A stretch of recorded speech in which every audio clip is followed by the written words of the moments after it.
오케이. 네, 그럼 수업을 시작을 하겠습니다.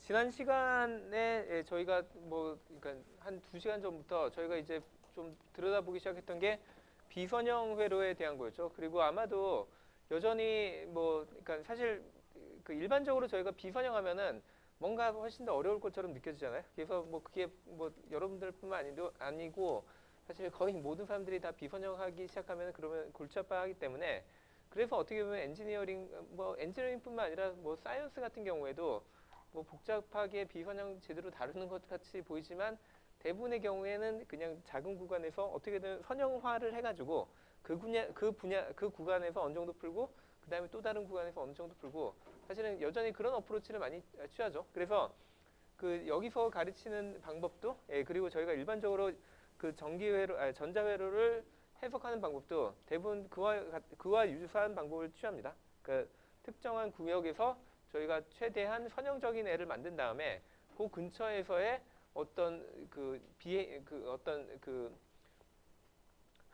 회로의 입력에 대한 어떤 출력의 그런 성질, 그런 것들을 최대한 활용하고 그 다음에 이거를 정말로 그러니까 근데 이렇게 되면 가장 큰 문제점이 그러니까 어떤 작은 신호에 대해서는 이런 식으로 선형적으로 다 가능한데 아주 큰 신호에 대해서는 사실 저런 방법들이 안 되는 문제가 있죠. 그래서 그런 거를 궁극적으로 극복하기 위해서는 사람들이 만들어낸 게 OPAMP라는 개념을 만들어내가지고 그래서 OPAMP를 쓰면은 사실은 이게 범위에 상관없이 모든 영역을 다 거의 선형적으로 커버할 수 있게 됩니다. 근데 그거는 거의 이번 학기 마지막 시간에 배울 거니까 지금 당장은 일단은 대부분은 선형화한다 라고 생각하시면 될 것 같습니다. 그래서 저희가 계속 이런 모델을 생각을 했었고 그 다음에 이런 모델을 생각하다 보면 결국엔 저희가 주어진 어떤 신호라 하는 것도 사실은 한 크게 두 가지 타입의 다른 두 가지 타입의 신호가 합쳐진다라고 생각할 수 있는 거죠. 첫 번째는 얘네의 중심점 또는 평균점을 정의하는 바이어스 포인트가 있고 그 다음에 그 위에 그거에다가 더해서 그 작은 신호를 이렇게 더해가지고 그래서 전체 신호는 여기서부터 여기까지지만 실제로 저희가 그 변화를 시키는 건 아주 작은 영역에 대해서는 변화를 시키는 이런 식으로 하죠. 그래서 요거에 대해서 따로 그 저희가 해석을 하고 그다음에 요거에 대해서 따로 해석하는 그런 방식을 나중에는 좀 더 그 시스테매틱하게 배울 예정입니다. 그 다음에 지난 시간에 또 강조를 했던 게 저희가 디펜던트 소스라고 해가지고 그러니까 예를 들면 이게 커런트 소스인데 커런트의 값이 그냥 고정돼 있는 거 아니면은 사용자가 그냥 밖에서 납을 돌린다든지 그런 식으로 조정하는 게 아니라 실제로 회로 내에 있는 어떤 전압이 있으면은 그 전압이 여기에 흐르는 전류의 값을 결정하는 거 그런 거를 저희가 뭐라고 불렀냐면 볼티지 컨트롤드 커런트 소스 VCCS라는 약자로 보통 사용하면서 표현을 했었죠. 그리고 이런 게 왜 필요하냐라는 거를 설명할 때 지난 시간 후반에 제가 얘기를 했던 게 우리가 만약 저런 그 볼티지 컨트롤드 커런트 소스를 가지고 있으면 얘가 실제로 하는 역할이 우리가 그 원하는 그런 증폭기의 역할을 할 수 있다라는 게 지난 시간에 설명했던 개념입니다. 그래서 어떻게 됐는지 다시 한 번만 그냥 리마인드를 해주면 왜냐면 사실 이번 시간에 거의 계속 이 개념을 사용할 예정이거든요. 그래서 일단은 제가 지난 시간 마지막에 간단하게 그냥 이게 실제로 이런 기능을 하는 거를 이런 기능은 모스펫 디바이스로 구현이 가능하다 했는데 꼭 이게 모스펫 디바이스뿐만이 아니라 사실은 예전에는 이런 걸 보통 저희가 트랜지스터를 가지고 구현을 했었고 그 전에는 진공 같은 걸로 구현을 하고 그랬기 때문에 사실 개념은 똑같은데 그러니까 이렇게 활용하는 방법은 똑같은데 실제로 구현하는 방법들은 계속 시대에 따라서 아니면 기술에 따라서 계속 달랐습니다. 그래서 저희가 어떻게 보면 제일 중요하게 생각하는 게 이런 형태의 회로를 만들면 왜 이게 증폭기가 되는지 그거를 먼저 이해를 하고 그러니까 추상적으로 이해를 하고 난 다음에 그 다음에 실제로 이걸 어떻게 그러니까 그 현재 디바이스에 어떻게 적용하는지 그런 식으로 이해를 하면 좀 각각에 대해서 이해를 하는 게 좀 쉬울 것 같아서 그래서 이렇게 나눠서 먼저 설명을 하는 겁니다. 그래서 제가 그 지난 시간 마지막에 했던 얘기가 뭐였냐면 결국에 여기에 있는 이 커런트의 양은 이 볼티지에 따라서 결정되는데 안타깝게도 요 커런트의 양을 결정하는 그 관계식이 사실은 선형적이지 않고 이거 자체가 이미 비선형적이라고 했죠. 거기다 덧붙여가지고 예를 들면은 어떤 스레시홀드가 있어가지고 그 입력 전압이 이 스레시홀드 뭐 예를 들면 1V보다 더 크다. 그러면은 그때부터 전류가 흐르기 시작하고 그거보다 더 낮으면 아예 전류가 안 흐르는 이런 모델이라고 보면 될 거고요. 그리고 이제 스레시홀드를 넘었으면은 그때부터는 그냥 입력의 그 환영적으로 비례해서 늘어나면 좋을 텐데 그것도 아니고 얘는 이렇게 포물선의 형태로 아니면 제곱의 형태로 이런 식으로 증가하는 그러니까 전류가 증가한다는 것입니다. 그래서 이런 상황이긴 하지만 그래도 여전히 저희가 활용할 수 있는 건 뭐냐면 결국에 이런 그러니까 이와 같은 형태의 그 회로가 구성이 돼 있을 때 그러니까 이렇게 뭐 예를 들면 VS로 돼 있고 그 사이에 이렇게 보통은 저희가 로드 저항이라 그러니까 로드 리지스턴스라고 보통은 부르는데 그러니까 아니면 부하 저항이라고 부르는데 그 이런 식으로 돼 있는 상태에서 저희가 여기에 어떤 전류가 뭐 저희가 외부에서 가는 어떤 컨트롤에 의해서 결정이 된다면 그러니까 이 외부에서 가해주는 컨트롤이 결국에는 V sub in이 되는 거죠. 그래서 얘가 얘의 값을 결정하면 무슨 일이 벌어지냐를 생각해 보는 게 지난 시간 후반에 했던 거죠. 그래서 그 일단은 결정되는 게 뭐라고 볼 수 있냐면 그러니까 여기서 그러니까 요 지점을 저희가 출력 전압이라고 잡을 때 아예 여기에 전류가 흐르지 않는다면 그리고 여기서의 또 하나의 가정이 뭐 제가 지난 시간에 잊어버리고 얘기는 안 했지만 뭐 다들 그렇게 다들 그렇게 받아들인 걸로 생각을 하는데 여기에 보면은 이쪽으로는 전압에 대한 정보는 제공을 하지만 전류는 흐르지 않는다라는 게 기본적인 가정입니다. 그러니까 전압의 정보만 제공하고 전류 흐르지 않는 거. 그러면 저희가 약간 생각할 때는 우리가 그런 디바이스가 어디 있지? 보통은 대부분 뭔가 연결하는 거는 이런 저항이지 않나라는 생각을 할 수 있는데 사실은 그거의 가장 대표적인 예가 그 뭐 오늘도 계속 얘기하겠지만 모스펫 디바이스입니다. 왜냐하면 모스펫 디바이스에 저희가 그 계속 얘기하는 게 그러니까 보통 우리가 게이트라고 부르는 부분을 어떻게 만들냐면 요 위에 메탈을 얹긴 하지만 그 사이에 그 옥사이드라고 하는 그러니까 저희가 그 한마디로 유리와 같은 성분인 그 실리콘 다이옥사이드를 여기다 사이에 깔기 때문에 저희가 여기다가 아무리 전압을 많이 가해줘도 실제로 여기에 전류가 흐르지 못하는 거죠. 그래서 그것 때문에 사실은 그러니까 보통 이게 그 다음 단계에 있는 또 다른 모스펫 디바이스의 게이트에도 연결이 되기 때문에 그래서 실제로 전류가 안 흐릅니다. 그렇기 때문에 이런 식으로 전류가 안 흐르고 전압의 정보만 전달한다는 게 그냥 추상적인 얘기가 아니라 진짜 이거는 실제로 일어나는 현상이고 되게 단순한 이 원리에 의해서 이렇게 되는 거고요. 사실은 이게 그 모스펫 디바이스 말고 그 전에 보통 사용했던 트랜지스터 같은 경우에는 이 가정이 완벽하게 적용되지 않았어요. 그러니까 약간의 전류가 흐르고 막 그래가지고 그래도 그 전류의 양이 되게 작기 때문에 우리가 그 안 흐른다고 약간 가정하고 했었는데 이제 뭐 모스펫 디바이스 사용하면서 그냥 이 가정 자체가 그냥 무조건 맞게 된 거죠. 예, 그래서 이거 자체에 전류가 안 흐른다라는 게 당연히 제일 중요한 가정이고 예, 그런 가정 하에서는 저희가 여기에 전류가 흐르지 않는다면 여기도 전류가 흐르지 않고 여기도 전류가 흐르지 않으니까 그럴 경우에는 여기에 전압이 얼마냐 하는 것에 대한 질문은 그냥 단순하게 VS가 똑같은 값이 나와야 된다라는 게 결론이었습니다. 그래서 저희가 여기다 이렇게 쓴 거죠. 만약에 입력 전압이 스레시홀드보다 작다면 그럴 경우에는 여기에 나오는 요 지점에 나오는 전압은 VS랑 같다라는 거였고요. 그에 비해서 만약에 얘가 그 더 이상 0이 아닌 커런트를 흘리기 시작한다라고 한다면 여전히 여기는 전류를 못 흐르고 여기는 그냥 전압의 정보만 전달을 하는 거죠. 그럴 경우에는 결국에 우리가 따져야 되는 건 뭐냐면 여기와 여기 사이에 전압의 차, 그러니까 보통 전압 강화가 얼마냐라는 거를 저희가 따져야 되고 전압 강화의 결정은 결국에는 그러니까 전압 강화는 결국에는 그냥 간단한 그 오음의 법칙에 의해서 그 VR은 결국에는 IL 곱하기 I가 되는 거죠. 여기에 흐르는 전류가 여기 흐르는 전류가 딴 데서 오거나 딴 데로 가지 않고 그냥 무조건 여기를 똑같이 흘러야 되니까 그럴 경우에는 그냥 여기에 같은 I라는 걸 알 수 있고 그래가지고 여기서의 전압 강화가 요거니까 그렇게 보면 저희가 요 지점에서의 전압은 요 지점 대비 이만큼이 더 작다는 거죠. 왜냐하면 우리가 전류가 이쪽 방향으로 흐르기 때문에 이쪽보다는 이쪽의 전압이 더 높은 거죠. 그래서 그만큼을 빼줘야 되니까 그렇기 때문에 저희가 여기에 이런 식으로 쓸 수 있는 거죠. V sub 마이너스에다가 실제로 제가 여기다 커런트가 이만큼이 흐를 거라고 했으니까 요만큼의 커런트 곱하기 그냥 저항의 값을 하면은 그러면 저희가 얻을 수 있는 거죠. 그래서 실제로 이런 상황에 뭐 그냥 하나의 그냥 예로서 아예 그냥 이런 그 특정한 값을 넣고 저희가 실제 그 그래프를 그려볼 수 있는 거죠. 그래서 그러니까 V sub S를 뭐 10V로 놓고 그 다음에 뭐 저기는 K의 상수를 뭐 이런 걸로 놓고 한다. 계산을 해보면은 그러면은 제가 여기에 적어놓은 이런 수식을 플러스했을 때 다음과 같이 1V보다 작을 때는 그냥 V sub S가 그대로 유지되니까 V sub S인 그냥 10V가 그대로 나온다고 볼 수 있는 거고요.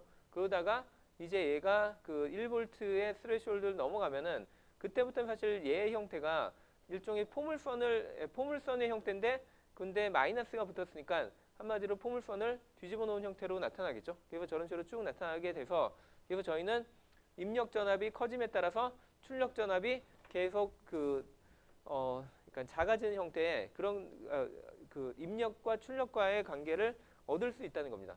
하지만 얘 자체는 여전히 완전히 선형 속성은 아니죠. 그래서 저희가 앞에서 또 배웠던 그 비선형의 그런 어떤 회로나 아니면 그런 인풋 출력, 아니, 그러니까 입력 출력, 입 출력 관계가 주어졌을 때 저희가 보통은 좁은 영역에 대해서만 선형화를 시켜가지고 그 영역 내에서만 저희가 일반적으로 그 신호를 바꾸고 그러면 이럴 경우에 출력 전압이 거기에 따라서 선형적으로 바뀐다라는 얘기를 했었습니다. 근데 제가 뭐 지난 시간에 얘기했듯이 지금 제가 여기다 가로에다가 그린 이 스케일은 여기서부터 여기까지가 3밖에 안 바뀌는데 얘 같은 경우에는 마이너스 10에서 플러스 10까지 되게 크게 바뀌는 거기 때문에 실제로 그 기울기를 계산해 보면 얘 같은 경우에는 약 그 1V 그러니까 뭐 1V면 물론 꽤 큰 범위라서 진짜 1V를 바꾸지는 않겠지만 뭐 예를 들면 0.1V를 바꾼다. 그러면은 그 전압이 바뀌는 양이 마이너스 1V 정도 바뀌기 때문에 그러면 저희는 얘의 기울기가 결국엔 마이너스 10 정도 돼서 얘의 증폭률은 마이너스 10이다 라고 얘기할 수 있다는 겁니다. 물론 이거는 제가 이 지점을 잡았기 때문이고 만약에 이런 지점을 잡았다 그럼 기울기가 훨씬 더 작잖아요. 그러면 증폭률이 훨씬 더 떨어지죠. 그래서 이런 증폭기 같은 경우에 제가 바이어스 포인트를 어디에 잡는지가 사실은 그때의 증폭률을 결정을 합니다. 그래서 보통은 증폭률이라고도 그러고 그러니까 영어로는 보통 앰플리피케이션 레이쇼라고도 부르고 다르게 많이 표현한 게 게인이 얼마냐. 저희가 그 앰프의 게인이 몇 배다. 뭐 그런 식으로 보통 얘기하기 때문에 그 게인하고 증폭률은 그냥 같은 의미라고 생각하시면 됩니다. 그리고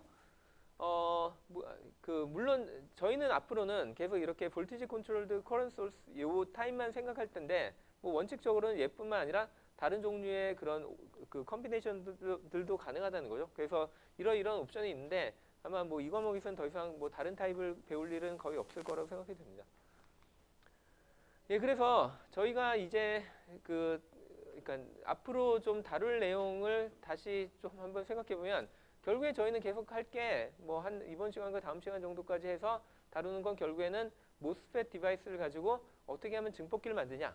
예, 그 얘기를 계속 할 겁니다. 근데 그거를 지금 여기 보면은 뭐 몇 가지의 복잡한 막 그런 서브 토픽들이 있는데 사실은 뭐 그렇게 뭐 복잡하지 않고 오히려 그냥 결국엔 똑같은 얘기를 계속 뭐 이런 관점에서도 보고 저런 관점에서 보고 하는 거기 때문에 그래서 사실은 챕터 7하고 챕터 8을 그냥 합쳐가지고 지금 얘기할 거라고 생각하시면 되고 그러니까 챕터 8에서 주로 다룰 거는 그 결국에는 스몰 시그널 아까처럼 이렇게 어떤 특정 좁은 영역에 대해서 선형화시킨 다음에 걔를 어떻게 해석할 거냐 그거를 약간 포멀하게 다룬다고 보시면 되고 그다음에 여기서는 그러니까 입력의 범위가 작지 않고 되게 클 경우에 그 모스펫 아까 이와 같은 형태의 회로를 구성했을 때 얘가 전체적으로 어떤 반응을 보일 것이냐 그거를 해석하는 게 그냥 챕터 7이라고 보시면 될 것 같습니다.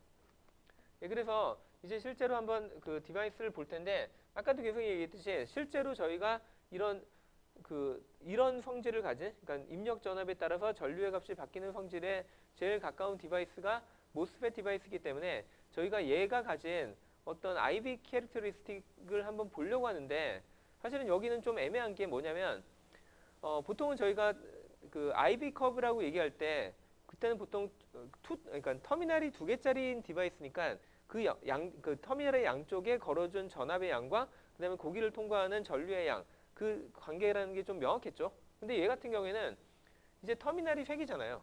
그러니까 여기다가 제가 가해줄 수 있는 전압의 종류가 그 독립적으로는 두 가지가 존재하죠. 물론 조합으로 따진다면 요 사이의 전압, 그다음 요 사이의 전압, 그다음에 요 사이의 전압. 그러니까 보통은 그냥 제가 이렇게 하니까 잘 안 보일 수도 있으니까 다시 한번 써보면은 저희가 보통 모스펫 디바이스를 부호로 계속 이렇게 얘기한다고 했죠. 이렇게 쓸 경우에 그럴 경우에 보통 얘를 소스라고 부르고 여기를 그라운드라고 부르고 그라운드가 아니라 게이트라고 부르고 그다음에 이쪽에 있는 터미널을 보통 드레인이라고 부른다고 했는데 그러면 제가 여기에 결국엔 터미널이 3개가 있기 때문에 저희가 따질 수 있는 전압, 그러니까 가해줄 수 있는 전압의 종류가 예를 들면 여기 사이에 제가 전압을 가할 수 있을 거고요.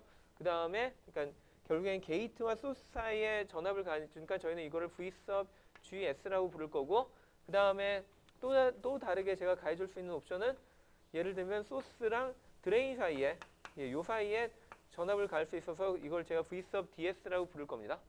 그런데 그러면 게이트랑 그 다음에 드레인 사이도 생각할 수 있긴 하지만 얘는 사실은 제가 얘와 얘의 관계를 결정하고 얘와 얘의 관계를 결정하면 얘와 얘 사이는 그냥 종속적으로 결정이 되는 거죠. 그래서 얘 같은 경우에 추가로 고려를 할 필요는 없기 때문에 그냥 요 두 가지의 경우에 대해서 저희가 따져야 되고요.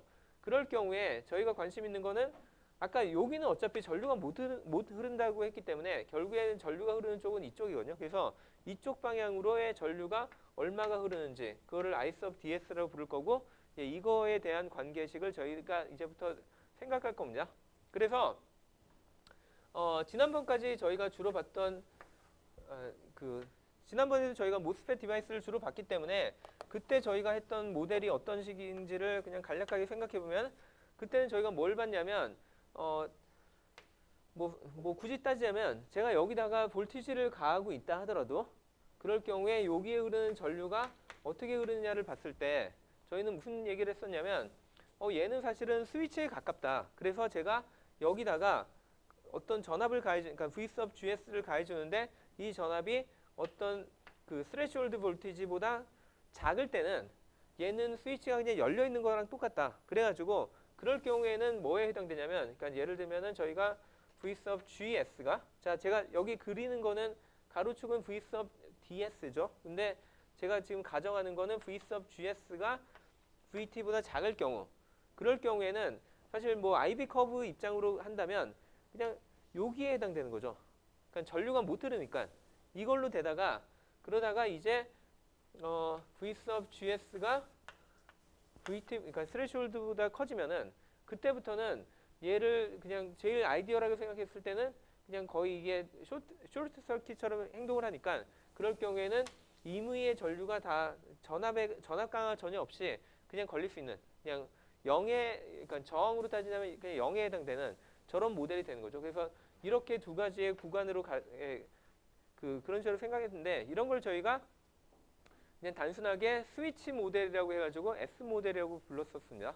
근데 그거에 비해서 저희가 또 그때 그 당시에 얘기했던 게 실제로 이게 스위치가 닫히면은 스위치가 그냥 아이디어하게 완전히 이게 숏 서킷으로 작용하지는 못하고 얘가 약간의 저항을 띈다고 했죠. 그래서 실제로 이제는 생각을 해보면은 여전히 이게 스레시홀드가 작을 때는 여전히 그냥 이 상태가 유지가 되는데 만약에 여기에 우리가 그러니까 전압을 여기서부터 이제 0부터 그러니까 여기에 전압 차이를 0볼트부터 계속 키우기 시작하면은 그러면은 얘가 실제 더 많은 전압을 가하면은 더 많은 전류가 흐르는 그런 비례관계가 생기겠죠. 그래서 그런 거를 보통은 저희가 이런 그러면은 얘가 사실 거의 저항과 같은 그런 형태를 보이기 때문에 그래서 이런 거를 저희는 보통 스위치 리지스터 모델이라고 해서 SR 모델이라고 그렇게 불렀었습니다. 근데 그러니까 이런 식으로 그러니까 모델이 쭉 나오는데 그럼 여기까지 그러니까 이게 사실 저희가 모스펫 디바이스를 일종의 스위치로 생각할 때 주로 일어나는 현상들입니다. 근데 저희가 얘를 스위치라고 생각하는 거는 사실은 디지털 로직을 얘기하려고 하기 때문에 스위치로 생각을 하는 거고요. 이제는 저희는 디지털 로직이 아니라 아날로그에 대한 얘기를 하려고 하는 거거든요. 그래서 그럴 경우에 오히려 얘가 스위칭을 하는 걸 저희가 원하지 않아요. 그러니까 항상 얘는 그냥 켜져 있다라고 가정을 하고 대신에 저희가 가하는 어떤 입력 전압에 대해서 얘가 출력이 뭔가 바뀌길 그걸 원하거든요. 그래서 저희가 여기 같은 경우에 무슨 일이 벌어진지를 한번 생각을 해보면 여기다가 제가 계속 VDS를 계속 점점 더 큰 전압을 가한다 하면 얘가 무한대로 전류가 커지지 않고 사실은 하다 보면은 얘가 어느 순간에 이렇게 됩니다. 보통 이렇게 되는 거를 세츄레이션 된다고 하죠. 그러니까 포화된다고. 예, 그래서 저희는 보통 이런 걸 뭐라고 부르냐면 세츄레이션 리전이라고 부르고요. 그 다음에 여기를 저희가 보통은 트라이어드 리전이라고 불러가지고 예, 그래서 일단은 얘를 제가 계속 그 전압을 가면 이렇게 되는데, 근데 이것도 그냥 이렇게 되는 게 아니라 사실은 어떤 경우엔 이렇게 올라가고 어떤 경우엔 여기까지밖에 못 올라가고 이런 식으로 좀 서로 다른 경우가 나오는데 그게 뭐에 의해서 결정되냐? 이렇게 결정된다고 보시면 되는 게 예, 그러니까 아예 얘가 스레시홀드보다 훨씬 더 작은 경우를 저희는 보통 뭐라 하면 이거는 컷오프 리전이라고 부르고, 그러니까 예, 완전히 그냥 꺼진 거죠. 근데 얘가 이제 그 컷오프 리전에서 벗어나가지고 그 가해주는 전압에 따라서 이렇게 선형적으로 바뀌는 걸 아까 얘기할 때 트라이어드 리전이라고 하는데 그거는 뭐 왜 그렇게 부르는지는 뒤에서 다시 한번 보면 될 것 같고요. 예, 그 다음에 이게 점점점 계속 커지면은 예를 들면은 제가 여기에 그 V-sub GS를 그러니까 이게 뭐에 의해서 결정되냐면 V-sub GS랑 그 다음에 VT 사이의 값이 그러니까 얘가 무조건 커야지 그러니까 컷오프 리전에서는 벗어나긴 하는데 얘가 만약에 뭐 한 4V 정도 된다 그러면은 얘가 세츄레이션 되는 최종점이 어디에 해당되냐면 예를 들면은 물론 이거는 그 주어진 디바이스들마다 다를 수는 있는데 뭐 예를 들면 이게 한 16mA 예, 이렇게 되는 경우가 있고요. 근데 만약에 V-sub GS라는 게 여기에 가해주는 전압이잖아요. 여기에 가해주는 전압을 얘보다 뭐 4V만큼 크게 하는 게 아니라 뭐 3V만큼만 크게 할 수 있겠죠. 만약에 이렇게 하면은 얘가 똑같은 VDS, 그러니까 여기에 전압을 뭐 점점 키운다 하더라도 사실은 얘가 똑같은 양만큼의 전류가 계속 흐르는 게 아니라 얘가 세츄레이션 되는 지점이 이렇게 줄어들 수 있다는 겁니다. 그래서 이런 경우에 얘를 뭐 한 9mA 정도 되고 그 다음에 제가 또 얘를 한 뭐 2V까지 줄였다. 그러면은 얘가 점점 이런 식으로 그 세츄레이션 되는 지점이 달라지면서 뭐 한 뭐 4mA 뭐 이런 식으로 준다는 겁니다. 그래서 얘가 마지막에 그 뭐 어디까지 가냐면 뭐 당연히 그냥 얘가 완전히 0 되는 지점까지 나오겠죠. 그러니까 얘가 그러니까 결국에는 요 컷오프라는 게 얘와 얘의 차이가 0보다 작다는 뜻이잖아요. 그래서 그렇게 되면 그냥 완전히 바닥에 붙는 경우고 그 전까지는 이런 식으로 계속 그 점점점 V-sub GS에다가 제가 얼마만큼의 전압을 가했다면 거기에 따라서 그러니까 거기에 따라서 점점 세츄레이션 되는 전류의 양이 바뀐다는 겁니다. 자, 근데 이게 왜 중요하냐면 그리고 우리는 앞으로 그 앰플리파이어를 얘기할 때는 그리고 이걸 아까 제가 뭐라고 부른다고 했냐면 세츄레이션 리전이라고 불렀는데 저희가 앞으로 앰플리파이어를 해석할 때는 항상 세츄레이션 리전에서만 해석할 겁니다. 왜냐면은 아까 다시 돌아가 보면 제가 그 저희가 원하는 게 뭐라고 했냐면 여기다 뭐 저항을 달아가지고 그래가지고 여기에 볼티지가 컨트롤하는 커런트 소스를 만들고 싶다고 했죠. 근데 여기 자세히 보시면 얘가 뭐에 의해서 커런트가 결정되는지를 보시면은 얘는 사실은 VDS가 결정한 게 아니거든요. 물론 VDS가 어느 정도 이상에 넘어와야지 그래야지만 되는 건 확실한데 그렇다고 해서 VDS가 점점점 커진다고 해서 얘가 바뀌나요? 전류가 안 바뀌죠. 저희는 그러니까 결국에는 여기에 전압을 아무리 크게 한다 하더라도 얘 값을 더 이상 바꿀 수 없고 얘에 대한 그 결정을 누가 했냐면 VGS가 있거든요. 이게 보면 앞에서 얘기했던 볼티지 컨트롤드 커런트 소스가 딱 얘에 해당되는 거죠. 그래서 저희는 모스펫 디바이스를 가지고 그거를 그러니까 한마디로 일종의 구현을 한다고 생각하면 되시고 그걸 가지고 저희는 앰플리파이어를 만든다는 겁니다. 그러면 전체적인 맥락이 어떻게 되는지는 좀 이해가 되시죠? 예, 그래서 아까도 얘기했듯이 저희는 이 영역을 세츄레이션 리전이라고 부르고 그 다음에 이쪽의 영역을 저는 트라이오드 리전, 그 다음에 아까 제일 밑에 요런 그러니까 잘리는 점을 그 컷오프 리전이라고 부르고요. 그 다음에 이게 그 뭐 사실 그냥 이렇다라고 받아들이셔도 뭐 상관없는데 뭐 약간만 왜 이런 일이 벌어지는지에 대해서 다시 한번 그 모스펫 디바이스의 그 구조를 생각해 보면은 사실은 되게 당연한 형태로 나타난다고 볼 수 있는데 그냥 뭐 이거 그러니까 별로 알고 싶지 않은 사람들도 있겠지만 그냥 그 궁금한 사람들도 있기 때문에 한 번만 더 얘기를 해주면 자 이거 MOS가 뭐의 의미라고 했죠? 메탈 옥사이드 세마이컨덕터죠. 그래서 여기에 메탈이 있고 요 사이에 옥사이드 결국에는 부도체 유리라고 생각하시면 되고 그 다음에 밑에다 세마이컨덕터가 이렇게 있는 거죠.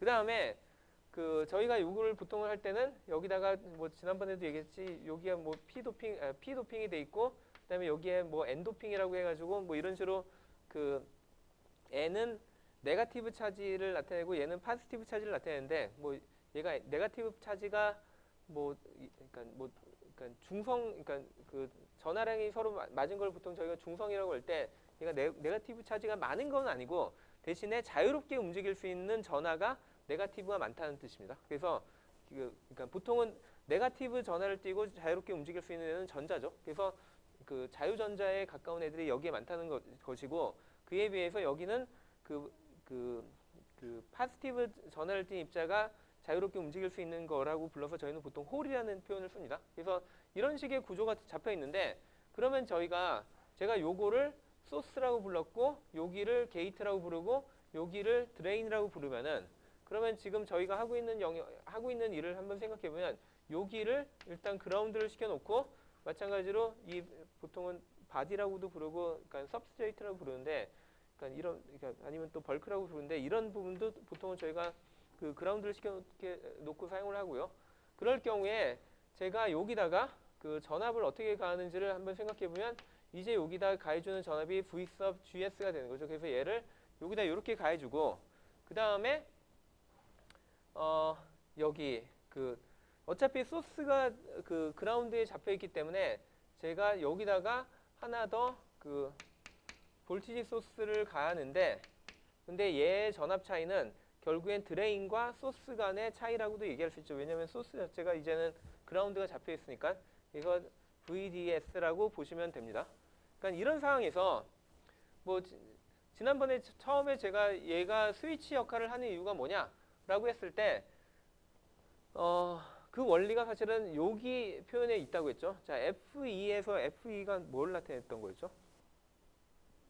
필드 이펙트죠. 그래서 필드라는 게 저희가 여기다 플러스 전압을 가하고 그다음에 여기다가 그라운드를 했으니까 상대적으로 여기에 플러스 전압을 가한 거잖아요. 그러면 여기서 밑에 방향으로 그 요렇게 생긴 전기장이 생기고 전기장이 가리키는 방향이라고 하는 거는 플러스 입자를 밀어내는 방향이죠. 그래서 여기에 자유롭게 움직일 수 있는 플러스 입자가 홀이 아래쪽으로 밀려가면서 그럼 원래는 처음에 중성이었던 애들이 여기에 사실 중성을 이룬다는 거는 아무것도 없었다는 뜻이 아니라 플러스와 마이너스의 개수가 맞았다는 뜻인데 이제 여기서 플러스 애들이 밑으로 막 밀려 내려갔기 때문에 여기에 상대적으로 마이너스 애들이 더 많이 남게 되는 거죠. 그래서 이렇게 되면은 그때부터는 얘가 일종의 이런 게 채널이라는 형태로 그러니까 그 전기가 흐를 수 있는 채널을 형성해서 그래서 여기다 제가 전압을 약간만 가해도 쉽게 전류가 흐르는 그런 스위치 모델이 됐다고 했죠. 이게 원래 지난번에 얘기했던 건데 만약에 여기다 제가 가하는 전압이 그러니까 여기에 가는 전압이 얘랑 거의 비슷해가지고 큰 차이가 없었다 하면은 그럼 뭐 쉽게 그 흐르고 있고 그 다음에 예를 들면 제가 여기처럼 여기다 4V만큼 그리고 여기다가 0V 정도인데 여기도 그냥 0V를 가하고 있었다. 그러면 사실 여기에 이렇게 생성되어 있는 이런 채널이 두께가 거의 비슷하겠죠. 왜냐면 여기도 0V, 여기도 0V, 여기가 4V 막 이렇게 하니까 뭐 필드가 뭐 약간씩 뭐 이렇게 휘어지긴 하는데 이렇게 돼 있는데 이제 제가 여기에 전압을 점점점 올린다는 겁니다. 점점 올리면은 여기와 여기 사이의 전압 차이가 작아지잖아요. 그러면 여기에 생기는 필드의 세기가 커질까요? 작아질까요? 전압 차이가 작아지면 작아지겠죠. 그럼 점점 작아지면 무슨 일이 벌어지냐면 다시 이 채널이 이쪽은 크게 벌어졌는데 얘는 이렇게 줄어드는 이런 형태가 점점 되거든요. 그래서 제가 점점 이쪽의 전압을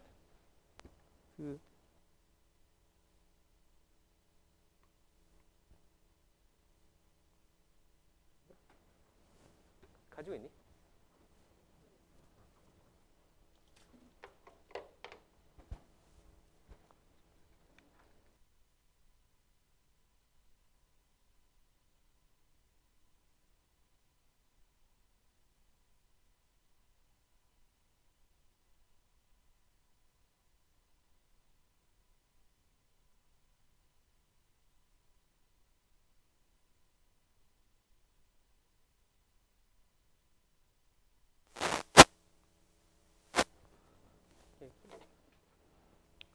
그래서 다시 계속해 보면은 여기에 전압은 고정돼 있지만 이제 제가 이 값을 점점점 늘림에 따라서 여기에 상대적인 전압의 차이가 줄어들기 때문에 결국에 마지막 어디까지 가냐면 이런 식으로 거의 약간의 그 여분만 남기고 거의 그 남은 게 없는 이런 상태가 되거든요. 그래서 저희 이걸 뭐라고 부르냐면 핀치오프라고 부릅니다. 그러니까 핀치라는 게 그 꼬집는 되게 작게 돼 있는 거죠. 그래서 이 핀치오프까지 가면은 그 다음부터는 제가 요거를 뭐 아무리 늘린다 하더라도 더 이상 핀치오프가 될 게 없으니까 그냥 여기서 딱 멈추거든요. 그게 세츄레이션입니다. 더 이상은 얘를 아무리 전압을 올려봤자 변하지 않는. 그래서 요게 이렇게 고정이 되고요. 그러면 전체적인 그림이 다 보이는 거죠. 뭐 혹시 여기 이 전체적인 거에 대해서 질문이 있나요?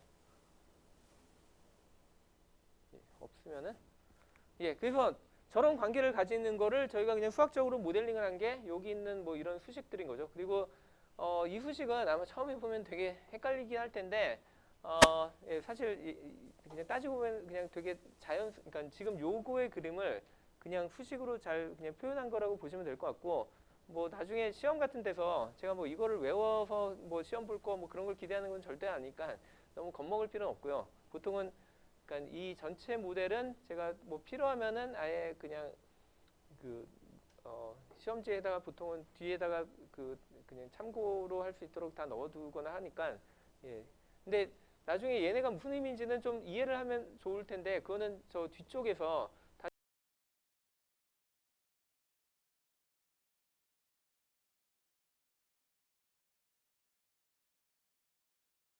뭐 일단 그냥 보면 되게 복잡해 보이긴 하는데 그냥 일단은 그 정도로만 생각하시고 여기에 어떤 반응 같은 걸 먼저 보시는 게 더 좋을 것 같습니다.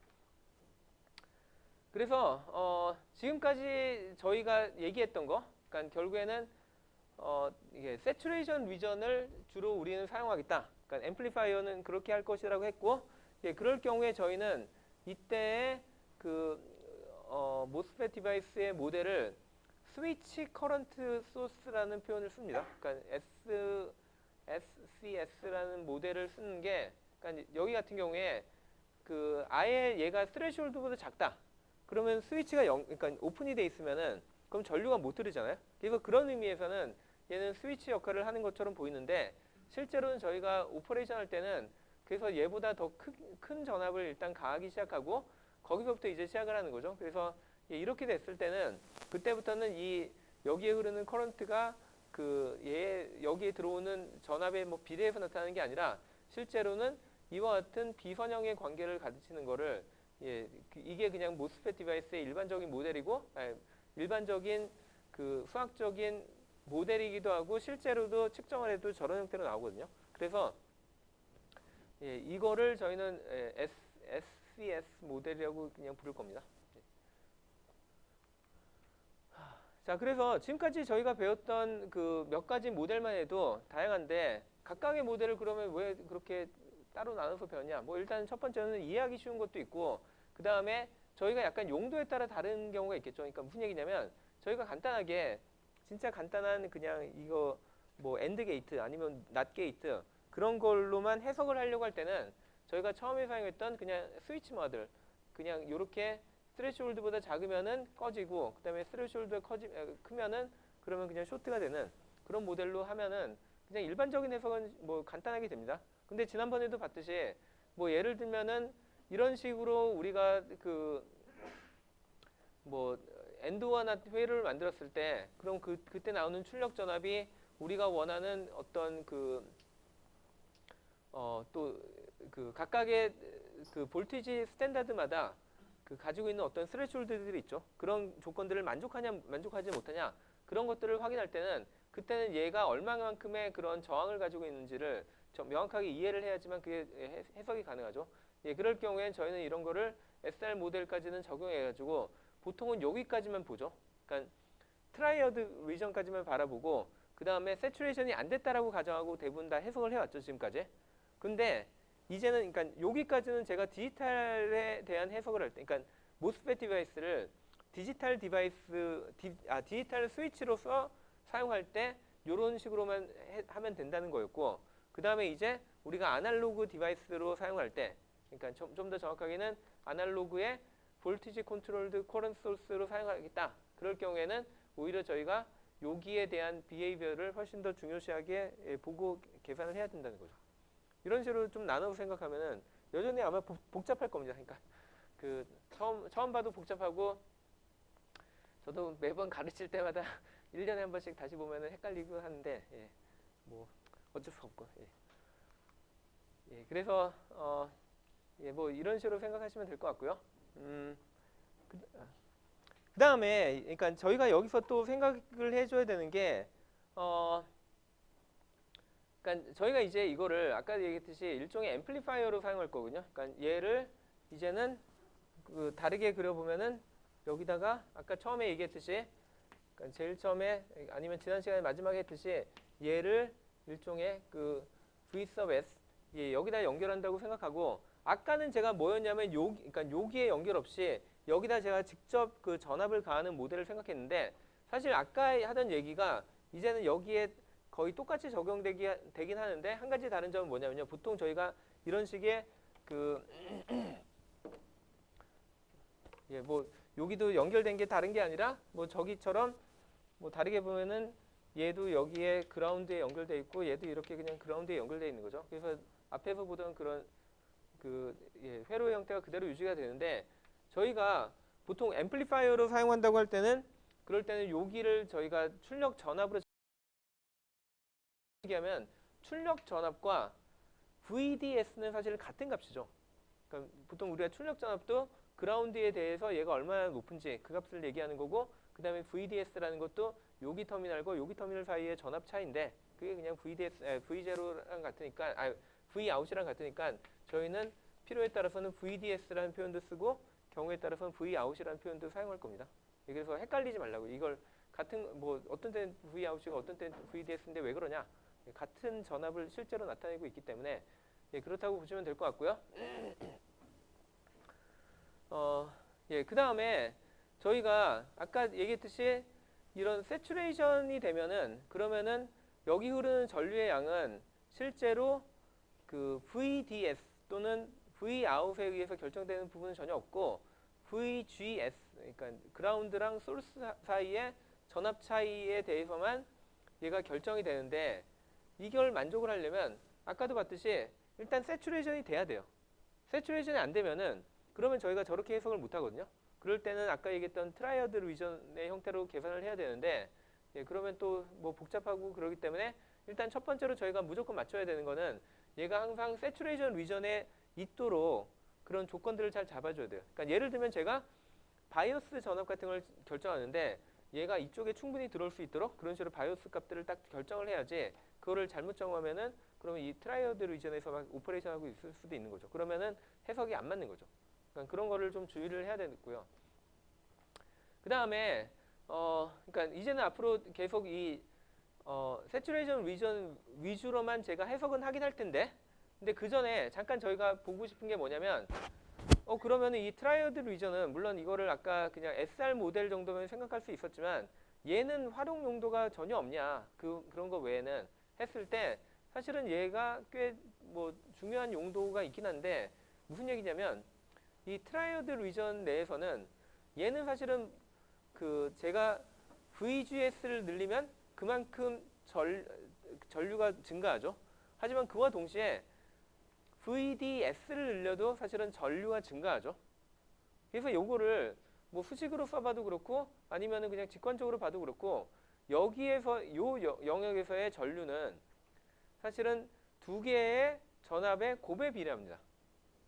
그럼 저희는 이걸 뭘로 생각할 수 있냐면 예를 들면 두 개의 신호가 들어왔는데 그러니까 이게 그 아날로그 신호 처리 같은 데는 사실은 되게 중요한 게 뭐 요즘에는 뭐 라디오도 다 인터넷에서 들어서 별로 그런 걸 신경을 안 쓰겠지만 예전 같은 경우에는 무선으로 라디오를 많이 들으면 그러면 뭐 이런 신호가 있는데 여기다가 제가 뭐 사람의 음성 아니면 뭐 음악을 실어서 보내겠다 그러면 실제로는 얘들의 요거의 앰플리튜드를 뭐 이런 식으로 바꾸거든요. 그래서 뭐 이렇게 작게 했다가 뭐 크게 했다가 뭐 작게 했다 뭐 이렇게 하는데 이런 걸 하는 게 사실은 뭐에 해당되냐면 이러한 사인파랑 그다음에 이렇게 천천히 바뀌는 이런 파랑의 곱에 해당되거든요. 그럼 곱셈을 할 수 있어야 되는데 그걸 해주는 게 사실은 얘라고 보시면 됩니다. 얘 보면은 하나, 그러니까 요 신호와 요 신호의 두 개 신호의 곱에 해당되는 텀이 있잖아요. 물론 여기 보면 뭐 지저분한 뭐 이런 텀들도 잔뜩 있는 것처럼 보여서 얘가 뭐 곱셈이랑 상관없는 것처럼 그러니까 그렇게 이해가 될 수도 있을지도 모르겠지만 사실은 저희는 보통은 이 VDS는 얘에 비해서는 보통 작은 값을 쓰기 때문에 작은 값의 제곱은 사실은 보통 저희가 일반적으로 무시를 해버리죠. 그래서 그러니까 거기 나머지에 대해서만 저희가 따질 때, 그러니까 요 값이 어느 정도만 크면은 그럼 얘가 보통 이 전체의 값을 그러니까 값을 지배를 하기 때문에 그러면은 저희가 요 텀만 보면은 이 V sub GS와 그다음에 VDS의 곱에 가까운 그런 값들을 저희가 전류로 만들고 그 전류를 저희가 전압으로 바꿔서 측정을 하면은 그럼 일종의 걔가 신호가 두 개의 신호가 곱해진 그런 형태가 되는 거죠. 그래서 이럴 경우에 물론 두 개의 전압 신호를 곱하는 방식이 꼭 이런 방식만 있는 게 아니라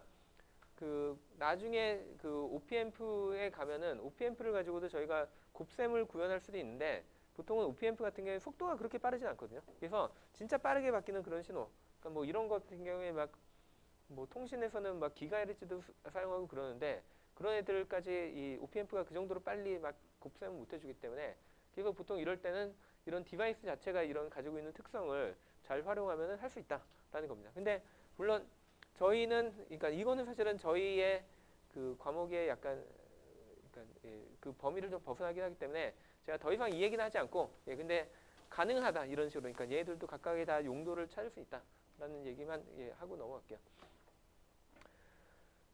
그래서 다시 원래 저희의 목적인 일반적인 앰플리파이어로 돌아가면은 그러면 아까도 계속 얘기하지만 저희가 이렇게 하는 거는 결국엔 뭐랑 똑같냐면 저희가 적어도 요 세츄레이션 리전 내에서만 작동을 한다면 얘는 한마디로 볼티지로 제어가 되는 그런 커런트 소스라고 생각할 수 있다라고 해서 저희가 이런 모델로 그냥 리플레이스를 할 수 있는 거죠. 그래서 이런 식으로 했을 때 그럼 일단은 뭐 보는 게 이거보다는 훨씬 더 그러니까 간단해져 보일 거고 그래서 저희는 요거를 V sub i라고 생각을 하고 그러면은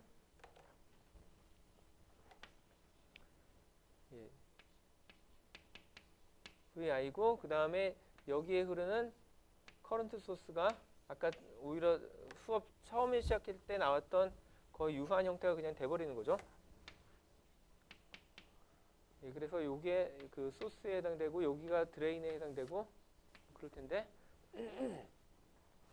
그리고 이제 여기에 흐르는 전류의 양은 제가 아까도 여기 보면은 뭐 눈치를 챘는지 모르겠지만 뭐 4V일 때는 16이고 그 다음에 3V일 때는 99 뭐 이런 식으로 한 게 이게 사실은 제곱에 비례하기 때문에 그랬거든요. 그래서 보통은 여기에 비례상수를 적어주고 그 다음에 V sub GS 빼기 VT의 제곱의 형태로 이런 식으로 전류가 변한다는 겁니다. 이게 그냥 얘는 모스펫 디바이스의 피직스에 의해서 결정되는 부분이고요. 근데 이게 만족을 하려면 사실은 여기 나와 있듯이 언제 이게 가능하냐? 그냥 무작정 가능한 게 아니라 아까도 얘기했듯이 얘가 세츄레이션으로 가려면 실제로 제가 여기다 충분히 큰 전압을 가해줘야 되거든요. 그 충분히 크다는 게 뭐냐? 어떻게 결정이 되냐면 V out이 그러니까 여기선 제가 V out이라고 한 게 VD랑 같은 얘기죠. 그러니까 그래서 VDS라고 VDS 또는 VD V out, VDS 아니면 VD 다 같은 얘기를 지금 하는 거죠. 그래서 V out이 결국에는 VGS 빼기 V 스레시홀드보다 더 클 때, 그러니까 이거보다 더 커야지 저게 충분히 핀치오프가 돼가지고 그래서 그때부터는 더 이상 그 변하지 않는다, 예, 세츄레이션이 된다라고 보면 될 것 같습니다. 예, 그리고 앞으로 뭐 뒤에서 나중에 요 식을 제가 그냥 A식이라고 써가지고 그 다음에 좀 쓰는 예, 경우가 있어가지고 저걸 A라고 정의라고, 그 다음에 두 번째로 예, 그냥 어떻게 보면 아까 했던 얘기 다 다시 하는 건데 결국에는 저희가 V 아웃이라는 애가 뭐에 의해서 결정되냐, 뭐 아까 다 얘기했듯이 얘는 얘에 의한 전압 강하에 의해서 결정되고 RL이라는 애에 대해서, 그리고 여기 사이에 전압 강하는 결국엔 RL 곱하기 I DS에 의해서 결정된다. 그리고 얘들 사이에는 마이너스 관계가 존재한다. 예, 그래서 요게 뭐 두 번째 어떤 관계식이라고 해서 제가 나중에는 뭐 이 식 자체를 그냥 B라고 얘기하고 할 겁니다. 근데 요 IDS는 어쨌든 요런 관계식에 의해서 결정되고 그 다음에 여기 출력 전압은 예, 요 식에 의해서 결정된다. 라고 그냥 생각하시면 되겠죠. 그리고 아예 뭐 입력 전압이 스레시홀드보다 아예 작다. 그러면 그때는 그냥 그 뭐 전류가 전혀 안 흐르니까 여기서의 출력 전압은 그냥 그대로 그냥 V sub S가 그대로 나오고, 이거는 앞에서 또 계속 했던 얘기죠. 예, 그래서 저희가 실제 예를 들면은 이제 여기다 그리는 그림은, 그러니까 요 그림은 그 IV 커브, 그러니까 IDS가 VDS의 값에 따라서 어떻게 바뀌는지 그걸 나타낸 커브고, 그 다음에 저희가 또 관심 있는 커브가 뭐냐면 입력 전압이, 그러니까 VGS가 커짐에 따라 그때 V 아웃이 어떻게 바뀌는지, 그게 그 일반적인 입력과 출력, 그러니까 증폭기의 입출력 관계잖아요. 그래서 그거를 그린다고 생각해 보면 뭐 앞에서도 아까 비슷하게 이미 그리긴 했었는데 이제 여기서 좀 생각해야 되는 게 뭐냐면 제가 V in을 여기다 그리고 그 다음에 V out 이렇게 그릴 때 뭐 아까도 얘기했듯이 만약에 VGS가 스레시홀드보다 더 작다면, 예, 그래서 만약에 제가 여기에 VI 또는 VGS가 같은 애죠. 얘가 0일 때 그 다음에 한 VT가 한 이쯤 되면은, 그러면 VT보다 작을 때는 스위치가 그냥 오픈이니까 그때는 여기에 나오는, 그러니까 요 지점에 나오는 출력 전압은 그냥 V sub S랑 그냥 같겠죠. 그래서 V sub S가 그냥 쭉 나오겠죠. 요 지점까지는 쭉 나오다가 그 다음에 이제 얘가 V sub T보다 크면은, 그럼 아까도 얘기했듯이 이제 요 식이 적용이 되는 거죠. 그리고 요 식이 이제 여기에도 작용을 하니까 결국에 이건 뭐냐면 포물선으로 볼 때는 그러니까 포물선으로 볼 때가 아니라 이때부터는 그 요거는 상수값이고, 그래서 그러니까 뒤집어진 포물선의 형태가 쭉 나오겠죠. 그래서 이런 식으로 쭉 포물선이 나오는데 이게 끝까지 가겠냐는 거죠. 그러니까 얘가 V sub S 빼기 여기에 의하면은 요 값을 전체를 여기다 집어넣는 거니까 RL 곱하기 K 그 2분 그러니까 나누기 2 하고 난 다음에 V sub in 또는 GS라고 보고 그 다음에 V sub T의 제곱 뭐 이런 식으로 되니까 얘가 이런 식으로 쭉 나오는데 얘가 사실은 끝까지 못 갑니다. 이게 끝까지 가려면은 그러면 뭐가 만족을 해야 되냐면 그러니까 그러니까 요 관계가 계속 유지가 되려면 저희가 결국에는 아까 세츄레이션 리전을 계속 유지를 해야 된다고 했잖아요. 근데 여기 관계를 보시면은 요게 지금 저희가 그리고 있는 게 이게 출력 전압이잖아요. 근데 출력 전압이 아까 뭐랑 같다고 했냐면 V sub DS랑 같은 위치를 나타냈잖아요. 그래서 V sub DS가 거꾸로 줄어들고 있는 거잖아요. 그래서 어느 정도 가면은 세츄레이션 리전이 더 이상 존재를 못하고 거기서 또 다시 벗어나요. 그래서 다시 트라이오드 리전으로, 그러니까 트라이오드 리전으로 다시 넘어가게 됩니다. 예, 그래서 그 점이 어딘지 한번 생각해 볼 수는 있죠. 그래서 뭐 계산하는 거는 어려운 게 아닌 게 결국에는 저희가 세츄레이션 리전에 존재를 하려면 이 관계를 계속 유지해야 되니까 이 관계를 만족하는 그 식을 찾아보면 되죠. 근데 요게 다르게 얘기하면은 그러니까 보통 이 부등호식 부등호를 만족하는 영역 찾을 때 먼저 부등호에 해당되는 식을 먼저, 그러니까 등호식으로 먼저 계산한 다음에 그 다음에 계산하면 되죠. 그래서 v sub gs라고 생각해도 되고 아니면 v sub i라고 생각하고 그 다음에 이것 빼기 vt니까 이거는 그냥 1차 그 선형식이잖아요. 그래서 얘가 그 여기 y절편이 마이너스 vt가 될 테고 그 다음에 vt에서 만나는 이런 선형식이 쭉 나오겠죠. 그래서 이 지점까지는 얘가 이렇게 잘 따라와요. 그러니까 세츄레이션 리전은 잘 따라오고 여기보다 더 그러니까 v sub i가 커지면은 그럼 그때부터는 이제 다시 트라이오드 리전 이쪽으로 넘어가지고 뭐 이런 식의 형태의 이런 그 결과가 나오게 됩니다. 예. 그래서 그거를 지금 여기서 나타내고 있는 거라고 보시면 되고요. 그 다음에 뭐 예를 들면 제가 그럼 도대체 얘네가 만나는 지점이 어디냐? 왜냐면 뭐 이게 중요할 수도 있는 게 저희가 입력 전압을 얼마 이상을 넘어가지 않게 해야 되잖아요. 그러니까 이게 최대 리밋이 되는데 그럼 얘를 어떻게 구할 거냐? 뭐 이거는 그냥 다르게 얘기하면은 얘가 가지고 있는 수식이 v sub 5 그러니까 아웃풋은 이거고 그다음에 저희가 그 동시에 만나야 되는 애가 얘니까 얘들을 그냥 연립방정식으로 풀어도 되고 아니면은 얘와 얘가 같아지는 지점을 그냥 찾으면 되는 거죠. 그래서 이렇게 생각하면은 그러면 이거 전체를 그냥 예를 들면 제가 델타 v라고 해버리면은 이거는 델타 v의 그 2차 방정식이라고 하죠. 예, 그냥 2차 방정식이라고 하나 뭐라고 부르죠? 2차 방정식 맞죠?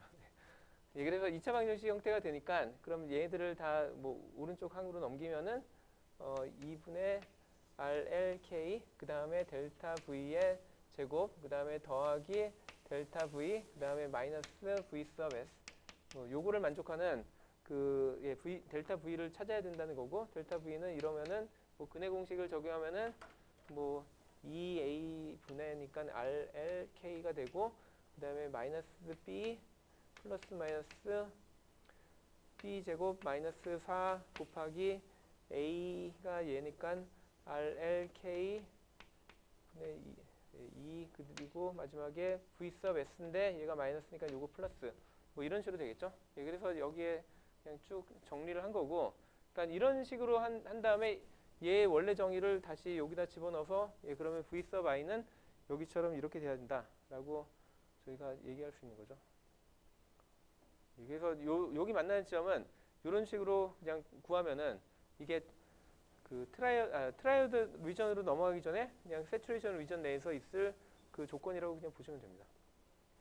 그리고 이거를 이미 구했다면 다시 여기다가 이 V sub i를 집어넣으면은 그러면 제가 여기서 만나는 여기 그 제일 낮은 지점에 그러니까 세츄레이션을 유지하면서도 여전히 제일 낮은 전압의 그 미니멈이 어디냐 했을 때 이 값도 금방 구할 수 있는 거죠. 뭐 혹시 여기까지 계산해서 뭐 이상한 거 있나요?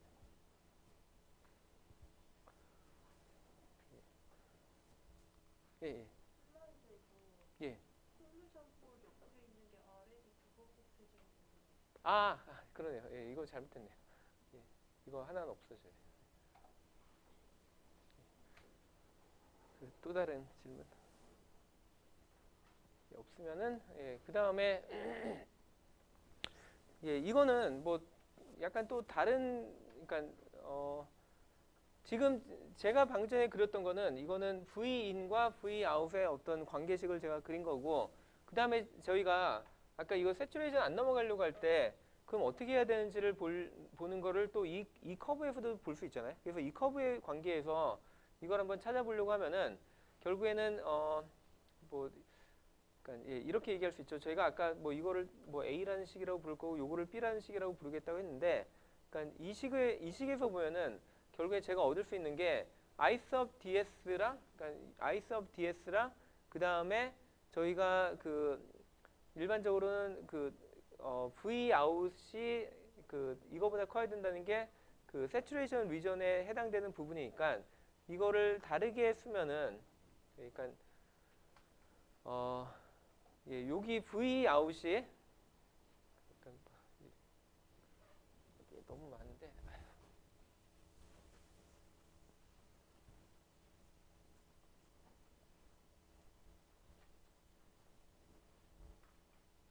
예, 제가 유지해야 되는 조건 중에 하나가 요거였던 거죠. 근데 v out이 뭐 VGS라고 써도 되고 아니면 VGS랑 VI는 같은 애니까 뭐 예, 이렇게 쓸 수 있는 거고.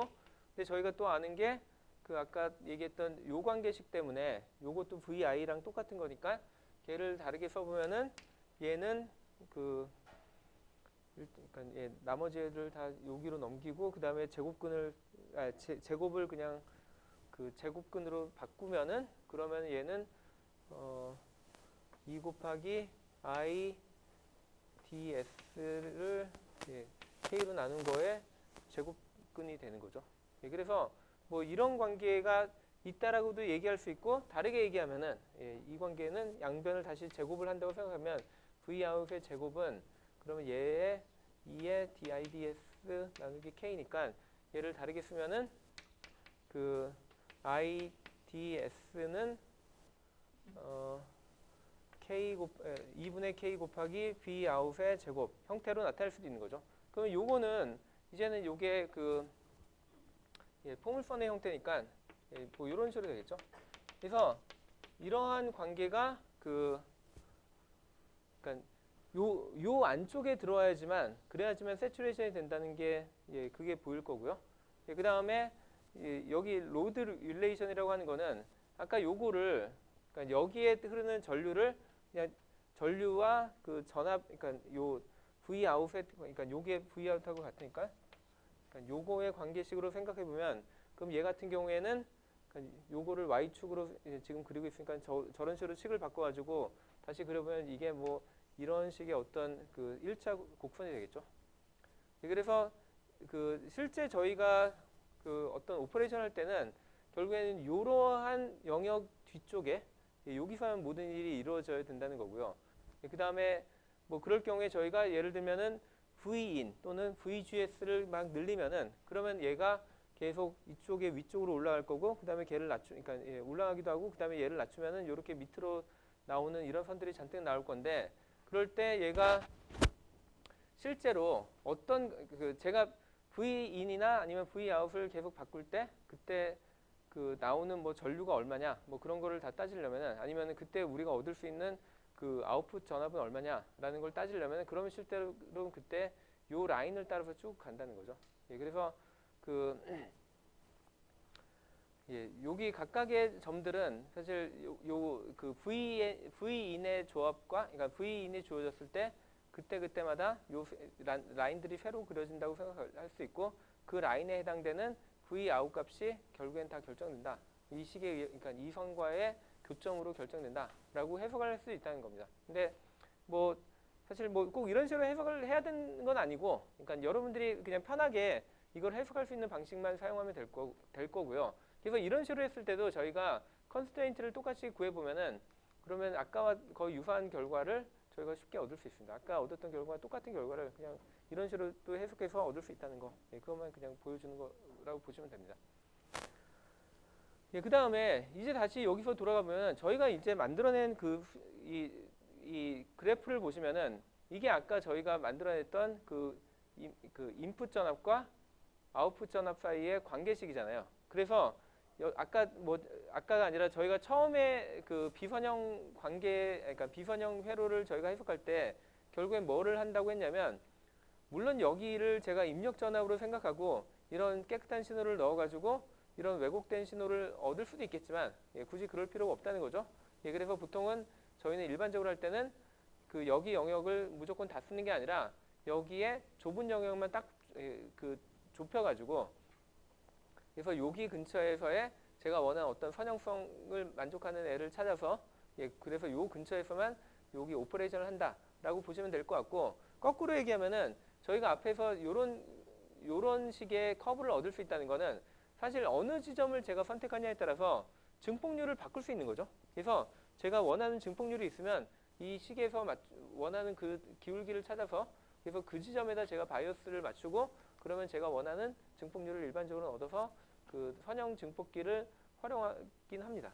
예, 근데 물론 그것만 가지고는 뭐 저희가 원하는 궁극적인 고울은 다 못할 수 있겠죠. 왜냐하면 저희는 임의의 신호가 들었을 때 막 맘대로 다 그러니까 선형적으로 증폭하는 걸 원하는데 그러니까 요것만으로는 안 되고, 그래서 아까 얘기했듯이 그 OPMP 같은 걸 보통은 써야 되는데, 사실은 OPMP 안에 이런 지금 보여주는 이런 증폭기들이 다 하나씩 들어가 있습니다. 그래서 이런 애들이 몇 단계를 거쳐서 증폭을 하기도 하고, 그 다음에 제일 중요한 게 두 개의 신호가 들어왔을 때 걔네들의 차이만을 그 빼기를 한 다음에 걔네 값을 뭐 해주는 뭐 그 이름을 잊어버렸는데 디퍼런셜 앰프인가 뭐 해서 그런 스테이지까지 같이 해주면은 그러면 OPMP를 만들 수 있고, 그러면 그 OPMP를 가지고 저희가 실제로 임의의 신호를 증폭을 하는데, 근데 일단 그거는 맨 뒤에서나 그러니까 학기 맨 뒤에서는 나올 얘기이기 때문에 여기서는 일단 그냥 간단하게 생각하면은 저희가 이렇게 DC 바이어스랑 그 다음에 스몰 시그널로 이루어진 그런 신호라고 생각을 하고, 그 다음부터 얘를 이제 해석할 때는 마치 다음과 같이 아예 처음부터 DC 바이어스에 해당되는 전압 소스가 따로 있고, 그 다음에 그 위에다가 제가 추가로 스몰 시그널을 더하는, 그러니까 이런 식으로 두 개의 전압, 그러니까 볼티지 소스를 저렇게 시리얼로 연결하면 그럼 쟤네들은 더한 효과가 나니까 그런 신호를 여기다 가해주면은 실제로 요 VI에 해당되는 점 요 근처에서만 그 증폭이 막 일어나는 거죠. 그러니까 신호의 변화가 일어나고, 그럼 걔가 증폭이 돼서 우리가 얻을 수 있다라는 게 그 일반적인 증폭기를 만드는 그 모스펫 디바이스를 가지고 증폭기를 만드는 개념입니다. 오늘은 생각보다 좀 수업이 일찍 끝날 것 같네요. 여기까지 할게요. 수고했습니다.